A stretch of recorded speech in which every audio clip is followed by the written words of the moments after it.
Good morning, folks. Welcome again. It's 7:30 a.m. Welcome again to Mark's morning business check-in. My name is Mark Beggs. I've been in business for about 25 years. A lot of that time working for myself, and other times working for other fantastic entrepreneurs. We're live on LinkedIn, we're live on YouTube, we're live on Facebook, and we're live on TikTok. Anyone on TikTok, if you could hit the like button, the heart button there, that'd be fantastic. If you have any questions, you can send them through on TikTok, or you can send them through on LinkedIn or Facebook or YouTube, and most of them should filter through here when they come through.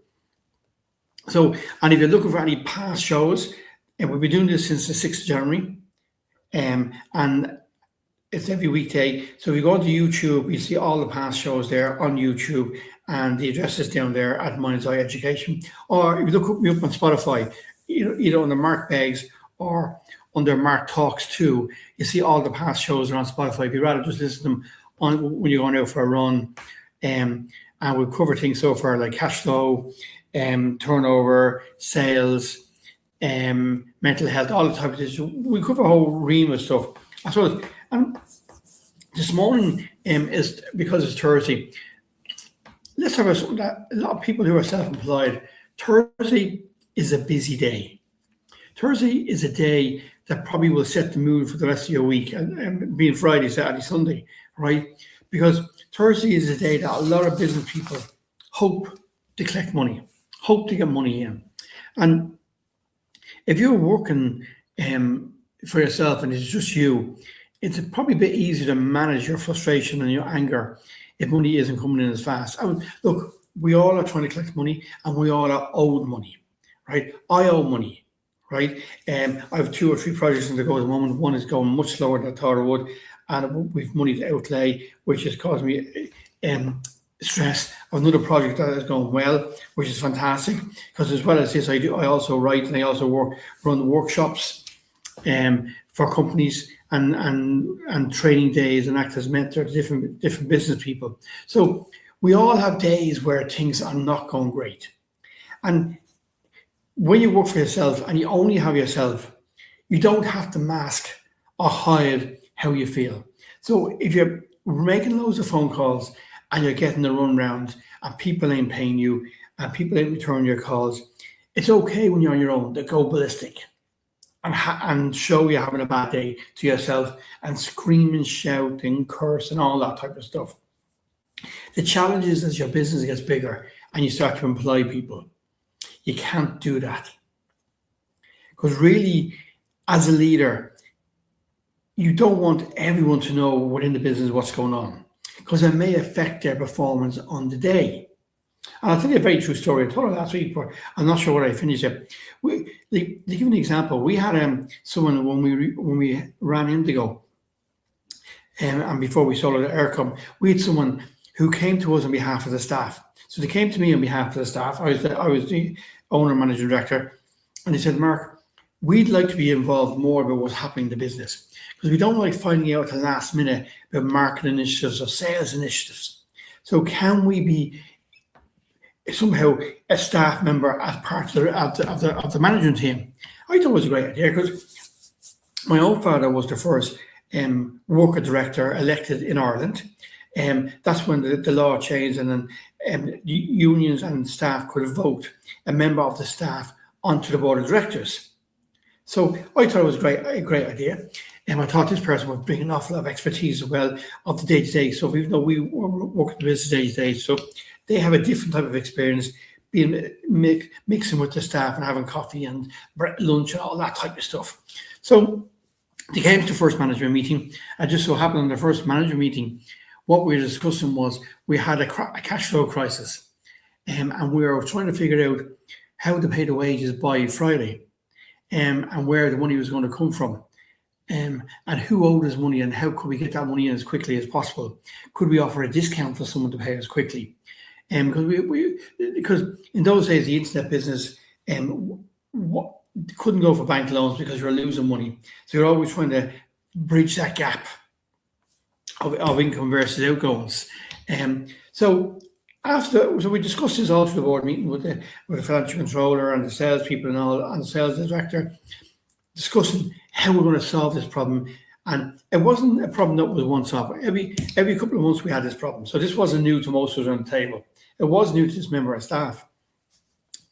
After the meeting, the board meeting was over, this member of staff came up to me and said to me they no longer wanted to be part of the management team. And I said, why? And he said, Mark, I don't want to go home every evening worrying about if I'm going to get paid on Friday. And I don't want to have to go out and tell the rest of the staff out there that they may not get paid on Friday. And it brought it home to me that the majority of people that work for you, if you're self-employed or you're leading a company from the front, the majority of people who work for you want to go home in ignorance that everything within the company is great. They don't want to know that you're having problems collecting money. They don't want to know that you may have problems paying the wages this week. They don't want to know that you're under pressure and that you're worried about next week or the week after, or you're worried about people may have to lose their jobs. They don't want to know that. They're happy in their bliss that when they go home in the evening, they're going to come back into work in the morning. They're very happy with that. They're extremely happy with that. So that makes your job as a leader even harder. That makes your job as a boss or a member of a senior management team even harder, because you need to mask your true feelings about maybe what's happening within a business. Okay, you may have to get the salespeople in and tell them, right, lads, there's some money outstanding. I want you to ring him and you to ring her and you to ring that company and you to ring this company. Yes, you may have to do that. But you're not going to tell them that if you don't collect any of this money, I'm not going to be able to pay you on Friday. Because what will happen is, within a very short period of time, your good people are going to leave. Because they don't want the hassle of not knowing whether they're going to be paid on Friday. They don't want that challenge. So that's why on a Thursday, an awful lot of people leaders going into companies, what's on the to-do list is trying to collect money that's due for either Friday or maybe it's next Friday. Maybe you only pay once a month, or maybe you pay once every 2 weeks. So you're going in very shortly. So, but you still have the Thursday. If your payday is tomorrow, and especially if you're a carpenter, a plumber, electrician, or in the service industry, and you've done a number of household jobs, maybe domestic jobs and stuff like that, and you have to go make sure and collect this money. You have to go out there and bring this money in because you have a number of staff to pay on Friday. And even though Friday is a day, in my view, Friday is a day where an awful lot of entrepreneurs and business owners lose. Sorry, I'm just hitting the button here. Lose momentum and lose a day. But Thursday is the lead up to it. If you can tackle Thursday properly, actually, if you can tackle every day of the week properly, your whole week will be fine. Like, really, we shouldn't be leaving it till Thursday to panic about the wages tomorrow. But the majority of us who run companies are busy Monday, Tuesday, and Wednesday, and Thursday, running the business, trying to find new customers, trying to find new business, firefighting, maybe chasing products that haven't come in, maybe finding out why customers haven't been delivered the service they should have been delivered. So we do spend most of the week working in the business rather than on the business, right? So we do. So that's why Thursday is a day when it comes to cash flow, that is very, very difficult for a lot of people, that when they come to Thursday, they're running around like a blue arse fly trying to get money in. And it's tough trying to get money in. Like making those phone calls and chasing people, I've done it. I know people who do it. People ring me, people ring you. It's a tough job. And it's a job that, if it's not done right, will lead you to having a massive problem on a Thursday. And if you don't tackle Thursday right, Friday is a complete wipeout. Friday is just going to be a completely wipeout. And it's one of those days that a lot of companies, they say, lose the day. They just lose it. So planning Thursday and keeping Thursday a secret from the rest of your staff is one of the skill sets the senior managers have and have to develop. You have to be able to let things go on in your head to a certain extent while the rest of your staff is out there working away. And the problem with nowadays is an awful lot of new offices, the boss's office is like a goldfish bowl. They can see in and you can see out. So where before you could get annoyed at someone or bang the desk or put your hand on your head and all that type of stuff, you're very conscious now that the rest of your staff are looking in at you. And even by your actions, they know what type of day it's going to be. I remember many years when I was younger, I had a maths teacher, and we used to call him Killer. But this maths teacher, I'm sorry, a primary school teacher, but when it came to maths, if he came in the morning time and he lashed in the front of the class and he rolled up his sleeves and he told you to take out your maths book, you're going to be doing maths all day. The room got dark. Dark clouds came in, even if it was a summer's day. And the room got cold because you knew he was just going to be a demon all day because he's rolled up his sleeves. And he was now going to go berserk at everyone in the room when it came to maths. And you're the same as the boss. Your staff, whether you know or not, will know that you have telltale signs when you are not happy. When you are not happy with what they're doing, they will know you have telltale signs. And that's just reality. So I'm just checking this thing here. That's just reality. So it's your job to control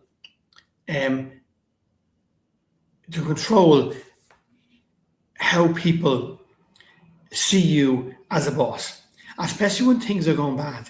And if things are going bad on the Thursday, like if your weekend's going to be ruined, it's your weekend. It's your responsibility not to ruin the rest of your staff's weekend. And that's really important. That's really important. You need to control yourself. So as a leader on Thursday, we need to make sure that we show up. We need to make sure that people think everything's going absolutely fantastic. We need to make sure that people see us going around our normal job, doing what we do. But at the same time, we can work the phones. We can bring in the sales people and say, here's a list of 5 or 6 people you need to ring today and try and get money in from me. There's nothing wrong with doing that. And you can use the phones yourself. And you can get out there chasing what needs to be chased. But getting Thursday right is important. And one of the challenges as a leader and a senior management team is that every day of the week is a tough day. When your business isn't going that great, when things are not going the way you had planned, really planned, and you feel things are slipping, and you feel, and this happens more and more as your company gets busier and your company gets bigger, that things start to slip. Because things that are not checked slip.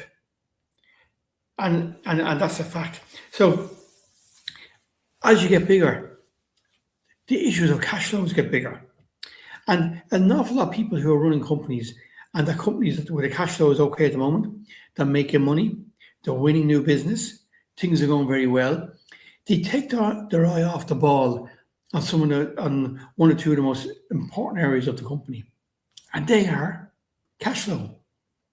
And it's only when you're hit with someone who you've done a lot of business for, maybe slowing down and paying you and taking longer than they should to pay you. When I was working for the hygiene company, a company that was owned by a family, we had one or two pharmaceutical companies who we used to deal with. But certain times of the year, we would do a lot of work for them and spend a lot of time and get them a lot of product. But they weren't the fastest in the world in paying. And sometimes they would owe us a serious amount of money. And a lot of our other smaller customers wouldn't owe us an awful lot of money. But because we'd given an awful lot of product to this pharmaceutical company, we also owed our suppliers a lot of money. And if our suppliers said to us, Mark, you need to pay so much by Friday, otherwise we can't supply you for some stuff next week, it wasn't just going to affect that pharmaceutical company.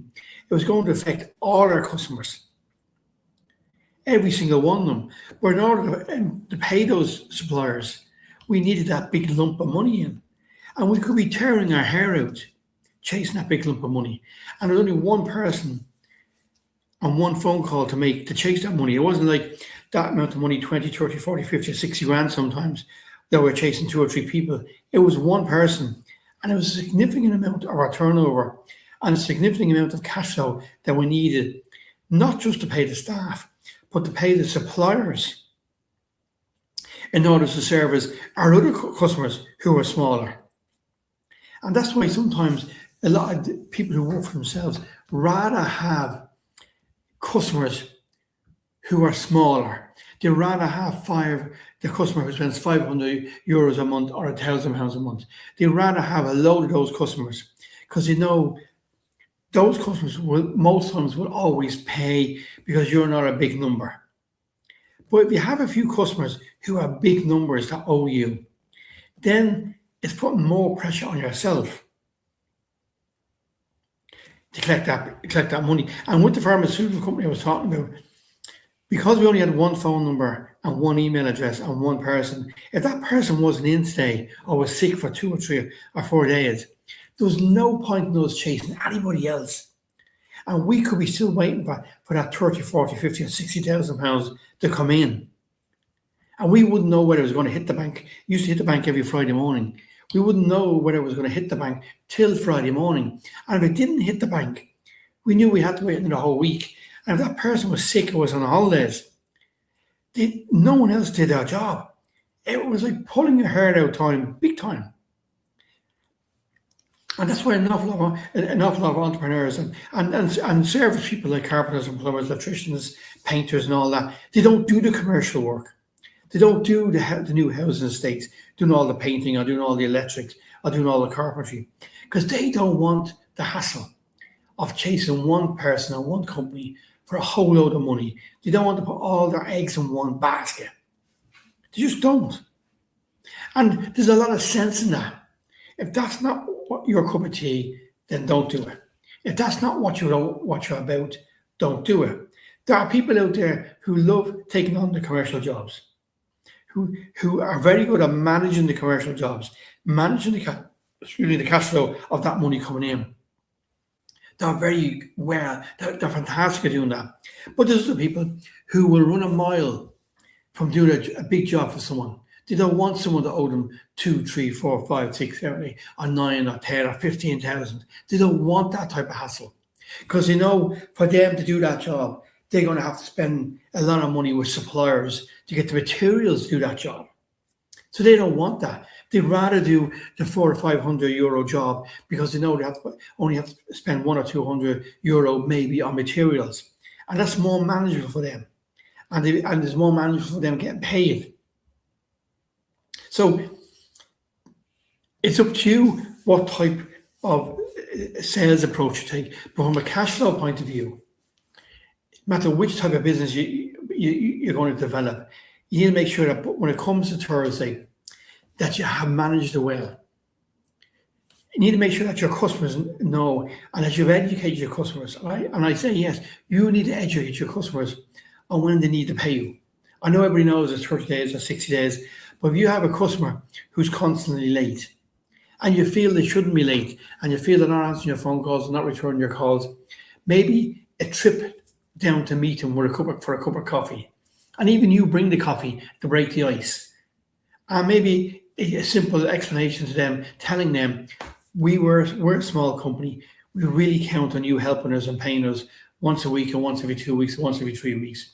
And if you're going to miss your payment date, a phone call or a text would really help me out in manage my cash flow. Because if you're not going to pay me, then I need to make sure that someone else pays me.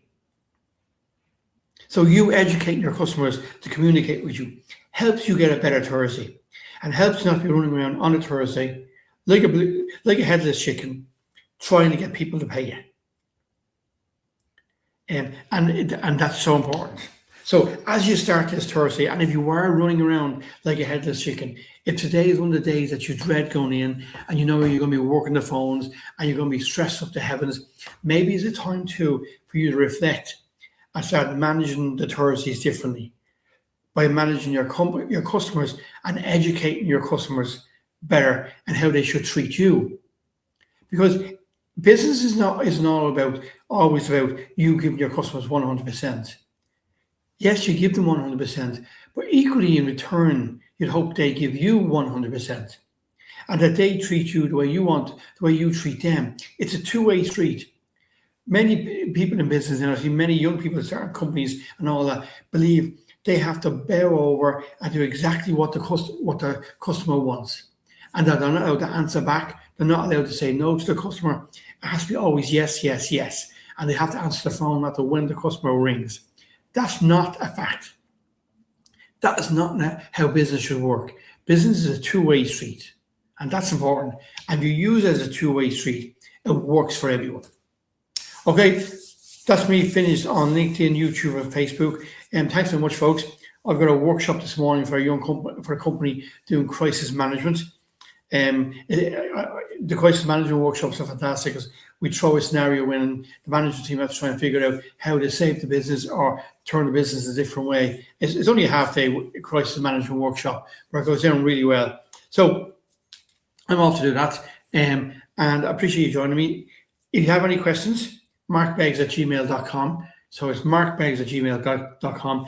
If you missed any of the shows, they're all on YouTube at Mind's Eye Education, and you also get them on Spotify by putting in my name, Mark Beggs, or Mark Listens To, and my show will come up there. Thanks again, folks. Really appreciate you joining me on LinkedIn, Facebook, and YouTube. Appreciate your time. I'm very grateful for it, and I'll talk to you all again tomorrow, Friday.